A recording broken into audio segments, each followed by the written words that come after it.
بسم اللہ الرحمن الرحیم۔ السلام علیکم بچوں، آج کا ہمارا ٹاپک ہے سرکاری وصولیاں اور ٹیکس کلچر۔ یہ ہمارا آج لیکچر نمبر 31 ہے، لیکچر نمبر 31 اور پیج نمبر 120 بک جو ہے وہاں پر یہ ہمارا ٹاپک موجود ہے۔ تو سرکاری وصولیاں کیا ہوتی ہیں؟ سرکاری یعنی کہ حکومتی شعبے کی وصولیاں، جن کو ہم پبلک ریونیو بولتے ہیں۔ حکومت اپنی آمدنی جن مختلف ذرائع سے حاصل کرتی ہے، ظاہر حکومت کو بہت سارے اخراجات جو ہے وہ پورے کرنے پڑتے ہیں، اور ان اخراجات کو پورا کرنے کے لیے اسے آمدنی کی ضرورت ہے۔ آمدنی مختلف ذرائع سے حاصل ہوتی ہے۔ اب یہ جو ذرائع ہوتے ہیں انہیں دو حصوں میں تقسیم کیا جاتا ہے۔ یہ کون سے دو حصے ہیں؟ پہلا جو حصہ ہے بچوں وہ ہے ٹیکس یا محصولاتی وصولیاں، جس کو ہم ٹیکس ریونیو سورس کہتے ہیں۔ پہلا کیا ہے جناب؟ حکومت کی آمدنی کا ذریعہ ٹیکس وصولیاں یا پھر محصولاتی وصولیاں، جس کو ہم لوگ ٹیکس ریونیو سورسز بولتے ہیں۔ دوسرا ہوتا ہے نان ٹیکس یا غیر محصولاتی وصولیاں۔ ٹھیک ہے بچوں، تو آج ہم پہلے جو ہے وہ پڑھیں گے ٹیکس یعنی کہ محصولاتی وصولیاں۔ اب ٹیکس کیا ہوتا ہے آپ سب لوگ جانتے ہیں کہ حکومت کی طرف سے جو ایک کمپلسری جو ہے وہ obligation ہوتی ہے انکم والے لوگوں پر کہ ان کو اپنی آمدنی کا کچھ حصہ جو ہے وہ گورنمنٹ کے پاس ٹیکس کی شکل میں ادا کرنا ہوتا ہے، ٹیکس کی مد میں دینا ہوتا ہے، تاکہ گورنمنٹ جو ہے ان کو مختلف قسم کی سہولتیں وہاں پہنچا سکے، اس کو ہم جو ہے وہ ٹیکس کہتے ہیں۔ اب حکومت کی آمدنی کا یہ سب سے اہم اور بڑا ذریعہ ہوتا ہے۔ یہ دو طرح کے ہوتے ہیں، بلکہ بہت ساری اقسام ہوتی ہیں، لیکن جنرلی یہ دو طرح کے ہوتے ہیں۔ یہ براہ راست بھی ہوتے ہیں، ڈائریکٹ یعنی کہ جن اشخاص یا جن لوگوں کی آمدنی پر لگتا ہے انہی کو وہ ادا کرنا پڑتا ہے، اور دوسرے یہ ہوتے ہیں بالواسطہ ٹیکس، یعنی کہ انڈائریکٹ ٹیکس ہوتے ہیں۔ وہ یعنی کہ کسی ایک شخص پر لگتا ہے لیکن وہ اس کو پے نہیں کرتا، کوئی اور شخص اسے پے کرتا ہے۔ اب براہ راست ٹیکس میں جو ہے وہ برآمدی اس میں آ جاتا ہے، پراپرٹی ٹیکس آ جاتا ہے، انکم ٹیکس آتا ہے، جس کی پراپرٹی ہوگی اس پر لگے گا اور اسی کو پے کرنا پڑے گا۔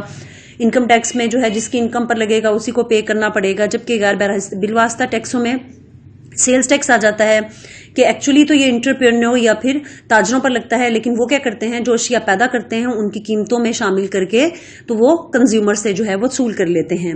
تو حکومت دونوں قسم کے ٹیکس لگا کر عوام سے روپیہ حاصل کرتی ہے۔ ٹیکسوں کی خصوصیت یہ ہوتی ہے کہ ان کی ادائیگی لازمی ہوتی ہے، چاہے کچھ بھی ہو جائے آپ کو لازماً پے کرنا پڑتا ہے، اور جس شخص کے اوپر یہ ٹیکس لگایا جاتا ہے وہ اس کی ادائیگی سے انکار نہیں کر سکتا۔ اس طرح سے حکومت کی آمدنی یقینی بن جاتی ہے۔ وہ اپنے ترقیاتی منصوبے اس یقین کے ساتھ بنا لیتی کہ اس سے مطلوبہ آمدنی حاصل ہو جائے گی۔ دوسرے یہ کہ ٹیکس ادا کرنے والا حکومت سے کوئی براہ راست فائدہ حاصل نہیں کرتا، بلکہ ٹیکس سے حاصل ہونے والی رقم عام لوگوں کی فلاح و بہبود پر خرچ کی جاتی ہے۔ کسی بھی ملک کا کوئی شخص ٹیکس ادا کرنے سے انکار نہیں کر سکتا۔ اگر کوئی فرد ٹیکس کی چوری کا مرتکب پایا جائے گا تو اسے سزا ملتی ہے، خواہ وہ چاہے سربراہ مملکت ہی کیوں نہ ہو۔